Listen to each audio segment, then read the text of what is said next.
Aramis? Well, when it comes to relations between sovereign states, the traditional view is that a state is only bound by rules it consents to. So the primary source of international law is the treaty. Two sovereign states consent to a treaty. Once they consent, they are bound. Violation of that treaty can come with consequences. According to the U.S. Constitution, a duly signed and ratified treaty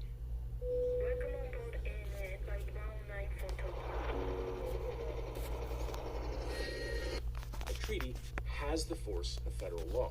And before I see it in the comments, we don't have the time to talk about the difference between self-executing and non-self-executing treaties. We're not doing that. We're also not talking about customary international law. Maybe some other time, preferably never. The primary treaty dealing with air traffic is the Convention on International Civil Aviation, which went into effect in 1947, and is also known as the Chicago Convention. The Chicago Convention has been ratified by every single member country of the United Nations, with the exception of notorious rogue state Liechtenstein.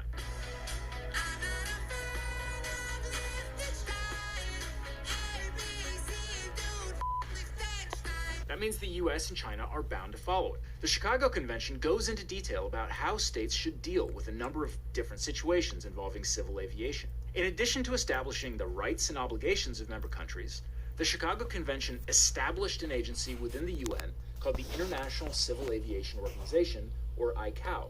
ICAO exists to develop and adopt standards and recommended practices.